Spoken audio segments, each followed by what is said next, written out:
Hi everyone, मैं Malinisha. In this video, I'm going to share my severe gastritis experience. मुझे severe gastritis है करके last year पता चला था, December same month में. And उसके पहले I want to share you something, my personal experience.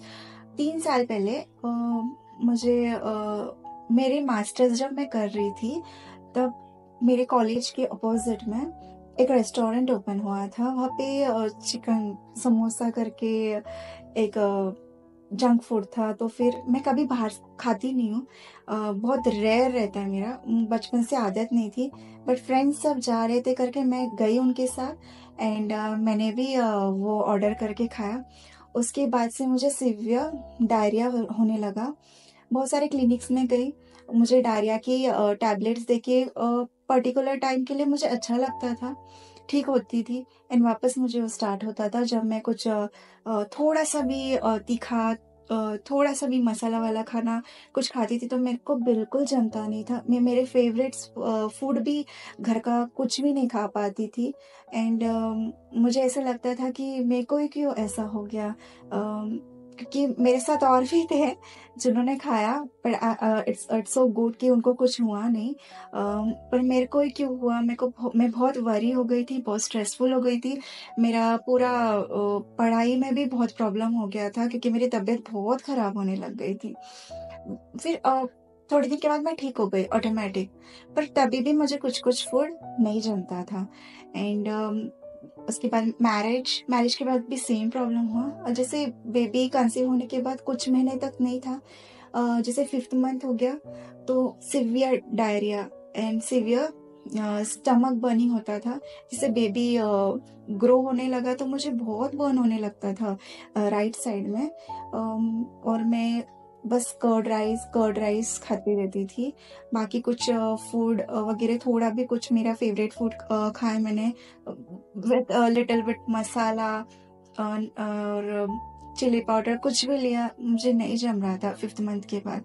इसकी वजह से बेबी का वेट भी लॉस हुआ एंड आफ्टर डिलीवरी भी सेम, कुछ भी नहीं खा पाई मैं ठीक से। तो मैं यूज्ड टू हो गई थी, शायद मुझे ऐसे ही रहना पड़ेगा। और एक बार मुझे याद है, एक डॉक्टर के पास गई थी मैं डिलीवरी के पहले, मैरिज के पहले। तो उन्होंने मुझे एंडोस्कोपी बोला था, प्रिस्क्राइब किया था कि एंडोस्कोपी करो करके। पर मैं डर गई थी कि नहीं, मुझे लगा कि इसमें बहुत पेन होता है तो मैंने वो नहीं किया था। एंड वो मैंने सबसे बड़ी गलती की, that was the mistake I did. And जैसे डिलीवरी के बाद ये सेम होने लगा तो हस्बैंड भी बहुत वरी हो गए क्योंकि बहुत साल से है एंड मैं हर चीज़ के लिए मना करी थी, नहीं मुझे नहीं जाना है, नहीं जाना है, डर लगता है मुझे। ऐसे कर करके बहुत सीवियर पेन और बर्निंग भी स्टार्ट हो गया था मुझे। तो एट लास्ट मैंने बोला कि ठीक है चलते हैं। फिर दिसंबर में हम गए, गैस्ट्रो एंट्रोलॉजिस्ट थे वो, डॉक्टर स्पेशलिस्ट थे एंड गए हम। उन्होंने मुझे बोला कि पहले एंडोस्कोपी करते हैं एंड उसके बाद हम देखते क्या करना है।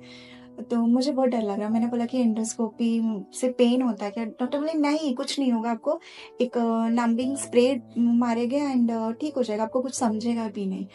तो मॉर्निंग एम्प्टी स्टमक बुलाया था, 10 अराउंड 10 AM। तो मैं गई एंड करवाया। इतना पेनफुल बिल्कुल नहीं था, बट जब वो पाइप वगैरह डाल रहे थे तो थोड़ा वॉमिटिंग टाइप लगता था, बट बिल्कुल भी पेनफुल कुछ भी नहीं था, बस अनकंफर्टेबल था।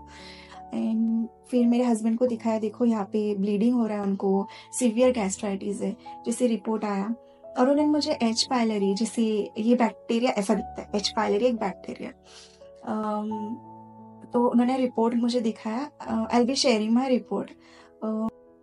तो रिपोर्ट में पता चला कि सीवियर गैस्ट्राइटिस है और क्या बताया था, फंडल गैस्ट्राइटिस और एंट्रल गैस्ट्राइटिस करके मेंशन किया था और एच पायलरी पॉजिटिव आया था बैक्टीरिया। तो डॉक्टर ने मुझे बोला कि आपने कुछ कंटामिनेटेड चीज़ खाया है, इसकी वजह से आपको ऐसा हुआ।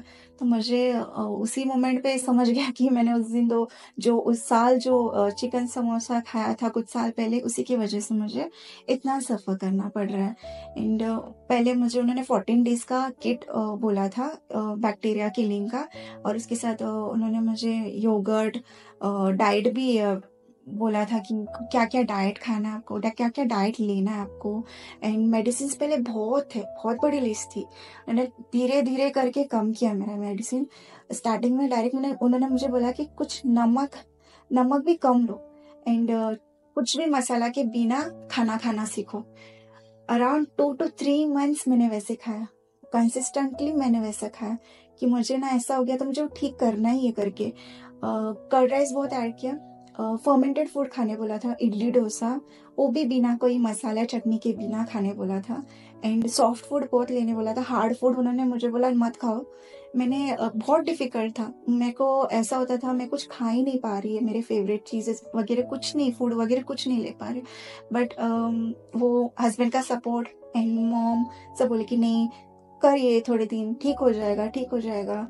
पर मुझे बहुत फ़र्क पड़ा। टैबलेट भी लिया एंड डाइट भी फ़ॉलो किया। जैसे मैं हर महीने जाती थी तो थोड़ा-थोड़ा टैबलेट कम होता था। लास्ट में बस 2 ही टैबलेट दिए थे उन्होंने मुझे एंड मैं बहुत हैप्पी भी हो गई थी कि अच्छा लग रहा है मुझे।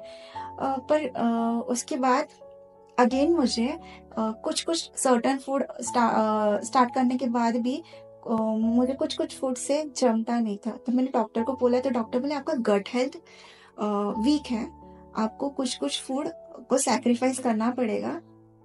नो जो जमता नहीं वो मत खाओ एंड अवॉइड ही करो बोल रहे थे मुझे क्योंकि आपका गट हेल्थ बहुत वीक है, बहुत सीवियर गैस्ट्राइटिस है एंड बहुत सालों से है, तो इसके वजह से ये प्रॉब्लम आपको रहेगा करके बोला था।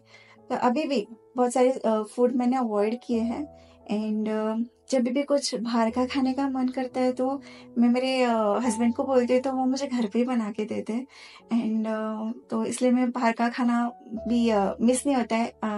कभी-कभी बहुत ऑकेजनली हम लाइक जो पसंद है घर पे ही बना के खाते हैं and most importantly fruits, curd और लेस स्पाइसी फूड एंड ये सब ऐड हुआ है। मेरा डाइट ही पूरा चेंज हो गया है and this is what I suffered. बहुत साल से सफ़रिंग थी एंड ये एंडिंग नहीं है। स्टिल जब भी कुछ खाती हूँ तो तकलीफ होती है मुझे जब अनकंट्रोल टाइम पे कुछ फूड खाने की वजह से मुझे प्रॉब्लम होता है बट मैं अवॉइड करती हूँ। बीच में मेरा ट्रीटमेंट भी मैंने गाँव जाने की वजह से मिस किया था। Again I am going to continue that because बहुत ही सीवियर है तो आई हैव टू डू। मुझे बस यही बताना है if someone is suffering from same diarrhoea problem तो रखो मत क्योंकि आगे जाके ऐसे अल्सर गैस्ट्राइटिस ऐसे प्रॉब्लम्स होते हैं तो नेग्लेक्ट मत करना एंड डाइट बाहर का खाना ये सब फॉलो करो। बाहर का खाना मत खाओ, जंक फूड मत लो। घर पे बनाओगे तो बहुत अच्छा होगा एंड अच्छा डाइट फॉलो करो।